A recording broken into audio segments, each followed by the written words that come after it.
Welcome back, everyone, to the Deep Dive. Good to be here.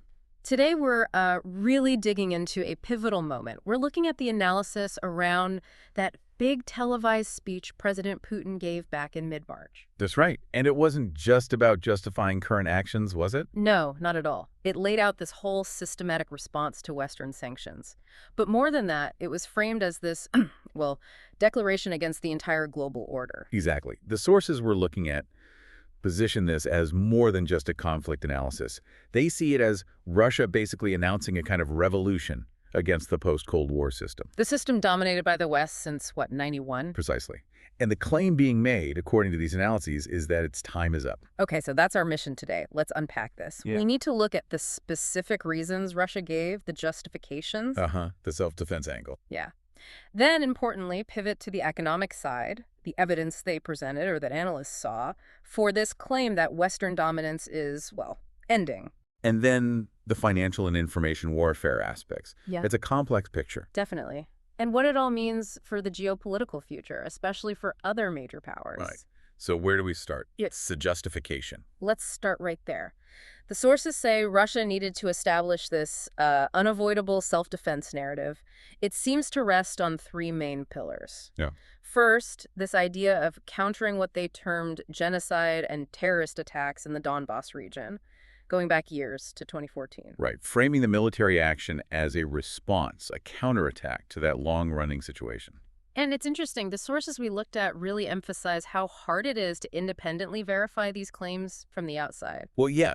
The point made is that a lot of international reporting relies heavily on Western news agencies. Which, the argument goes, might filter things based on their own, let's say, political perspectives. They even bring up an example, don't they? That French journalist Lauren Bonnell. Yes, exactly. Yeah. Her 2015 documentary about the tragedies in Donbas. The sources claim it was suppressed by mainstream French media. So the suggestion is that the information landscape about Donbas was already, well, managed in the West before the speech. Okay, so that's pillar one, the Donbas narrative. What was the second? The second focused on more immediate security threats, preventing Ukraine from joining NATO. That old chestnut. Right. But also specifically preventing Ukraine from getting mass casualty weapons, WMDs. And the argument wasn't just that they might get them, but that they could get them soon. Yes, that was the nuance. With foreign help, the speech suggested Ukraine could acquire these weapons in the foreseeable future, making the threat feel more immediate, more pressing. Got it. And the third claim, this one got a lot of airtime. Ah, yes. The U.S. biological labs. The allegation was pretty specific. The Pentagon financing and directing dozens of labs in Ukraine. And targeting Russians specifically. That was the claim. Research aimed at the Russian population. So taking these three together, Donbas, NATO WMDs, and the biolabs, what's the synthesis here? Well, the analysis suggests these points were marshaled to construct a moral high ground. A justification framework. Exactly. The sources actually draw a parallel, maybe controversially, to how the U.S. justified the Iraq War with its own WMD claims, establishing a kind of preemptive necessity. Okay, that makes sense as a justification strategy.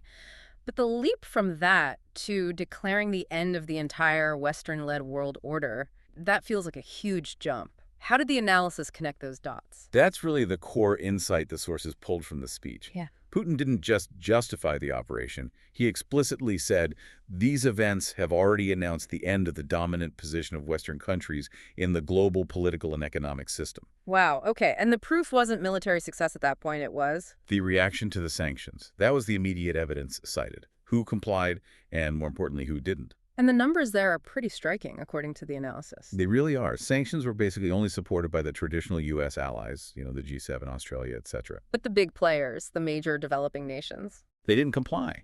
We're talking over half the world's population represented there.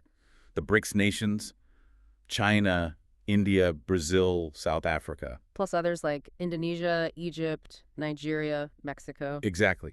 And the analysis highlights that these are the fastest growing economies, the ones seen as the future drivers of global growth. So their refusal to join the sanctions wasn't just symbolic, it had real weight. It suggested the Western bloc couldn't dictate terms globally anymore. That's the interpretation, yes.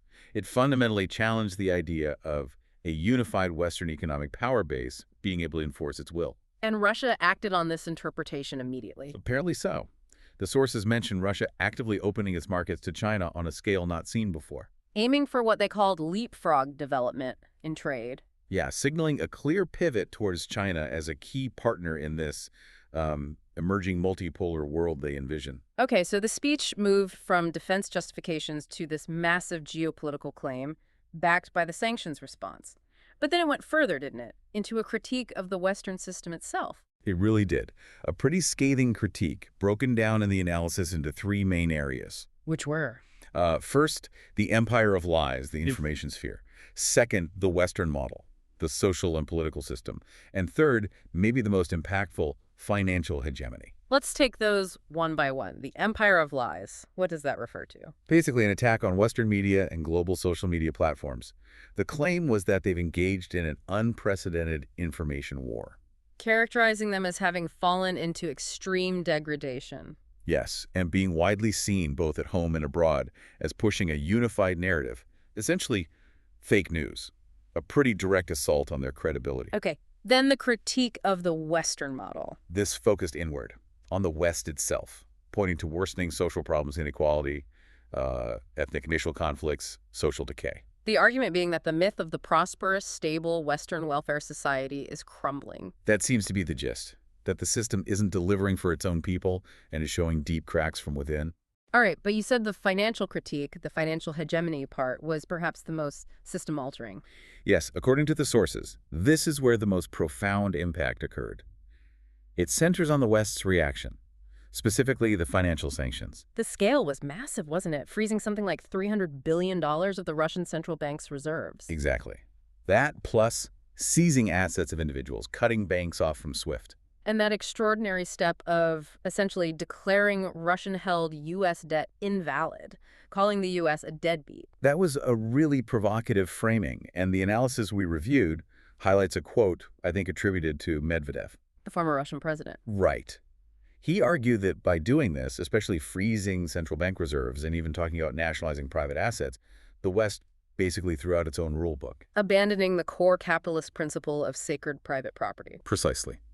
Medvedev warned, according to these sources, that this action fundamentally destroys trust, not just in the U.S., but in the entire Western-led economic order, if rules about property can just be ignored for political reasons. Then the foundation crumbles. So the analysis is that this move, perhaps intended as a knockout blow, actually backfired by creating a massive crisis of confidence. That's the core argument. A crisis of confidence specifically in the U.S. dollar as the world's go-to reserve currency. If your reserves aren't safe, why hold them? Which leads perfectly into Russia's countermove, doesn't it? It does. The sources describe Russia's response as a kind of revolutionary economic pivot, shifting the fight. From a standard currency war to something new. Yeah, they call it a commodity versus currency war. Russia apparently realized, or decided, that in this new landscape, tangible things, food, energy, were suddenly more powerful than fiat money, than paper currency. Because trust in the paper currency system had been damaged. That's the logic presented. So the strategic counter was that demand regarding natural gas payments. Right, demanding that unfriendly countries pay for Russian gas in rubles. Why was that specific move so effective so quickly? Well, the results were almost immediate. Gas prices, which were already high, just soared. And the ruble, which had crashed, recovered remarkably fast, back to pre-sanction levels. How did it work? Why did it force their hand? Because Europe, in particular, was caught. They suddenly had to choose. Either violate their own sanctions by somehow acquiring rubles, or figure out some complex barter system, or risk losing the gas supply. Which exposed a vulnerability. A big one, according to the analysis.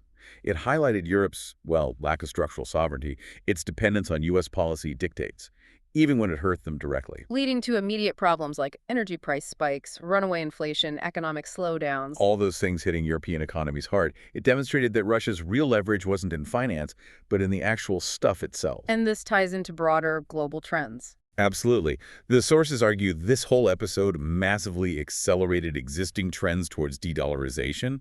Countries watching this unfold started thinking twice about their dollar reserves. And de-Swiftification, too, finding alternatives to the Western-controlled payment system. Yes. The analysis mentions Saudi Arabia publicly, considering using the Chinese yuan, the RMB, for oil sales. That's a huge potential shift. So the suggestion is that maybe China should think about creating its own parallel system. Based on the RMB, yeah, and possibly backed by tangible assets, commodities. Given the perceived risks now associated with the dollar system, it's presented as a logical next step in this changing world order. Okay, let's zoom out again. Beyond the economic warfare, what were the larger strategic goals outlined or inferred from the speech and the situation? Well, for Ukraine specifically, the stated goals were clear. Demilitarization, so it couldn't be a future threat. Denazification, addressing that internal political element, and securing neutral status. No NATO. But the bigger picture. The bigger picture, as analyzed, was about fundamentally reshaping the global security architecture, making NATO essentially irrelevant, or at least contained. And transitioning the world away from that unipolar U.S.-led system. Exactly, moving towards a multipolar system where Russia sees itself as one of the key independent poles of power. The sources also frame this whole conflict in a longer historical context, don't they, as a reaction? Yes, very much so. It's presented as Russia's almost desperate counterattack, a preemptive strike against what they perceived as a long-term U.S. and Western strategy. Well, the term used is dismember Russia. Dismember, that's strong language. It is. They point to a pattern. The color revolutions in countries around Russia. Ukraine back in 2013, Belarus more recently in 2020, even Kazakhstan in January 2022, right before the invasion. Seeing these as steps in a larger plan to weaken and break up Russia. That's the interpretation offered in the analysis, yes. And this analysis draws a direct line from that to concerns about China. It does. The argument presented is that the U.S. playbook, as they see it, involves trying to create an Eastern Ukraine scenario using the Taiwan issue. With the same ultimate goal, dismemberment. That's the fear expressed. The sources even reference analysis suggesting Western plans to divide China into 7 large regions or blocks. Wow. So the key takeaway for countries like China, according to this perspective, is that the West, particularly the Anglo-Saxon capitalist core, operates with a kind of imperial arrogance and, frankly, racism.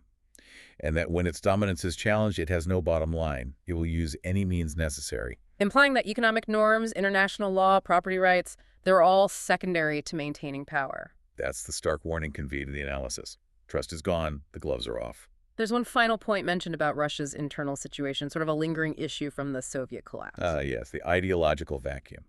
The point made is that after 1991, the loss of that overarching Soviet ideology led to some negative consequences, like exclusionary nationalism popping up in former republics. Creating problems for ethnic Russians in those areas. Yes, and leaving Russia itself still kind of searching for a new unifying national idea or ideology for long term.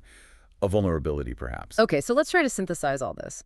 If we look at the core shift observed in these analyses of Putin's speech and the surrounding events, it really seems to boil down to this collision between finance and physical reality. The idea that financial power, financial supremacy kind of collapses if the underlying trust, the credit, is destroyed. Exactly. And in that scenario, tangible assets, energy, food, commodities suddenly become the ultimate measure of power, trumping paper currency. It's a very materialist view, as you said. Almost a return to basics. In a way.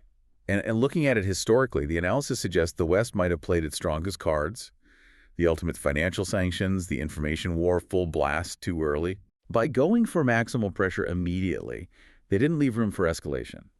And arguably, it forced Russia to adapt quickly, stabilize the internal situation perhaps, and just accelerated what these sources see as an inevitable historical shift. The shift towards multipolarity, both politically and financially. That's the long-term trend they identify, that the attempt to preserve unipolarity actually hastened its demise. It leaves us with a really provocative thought, doesn't it? If the West did, in effect, tear up the old rulebook by freezing national bank assets, by disregarding those long-held norms about private property. Yeah, if the foundation of the old financial system has been shaken like that. Then what comes next? What other tangible asset, maybe beyond even currency and commodities, could become the ultimate benchmark of national security and economic strength in whatever era follows this one? That is the question, isn't it? Something fundamental might be changing. Definitely something for you, our listeners, to think about. We'll leave it there for this deep dive. Until next time.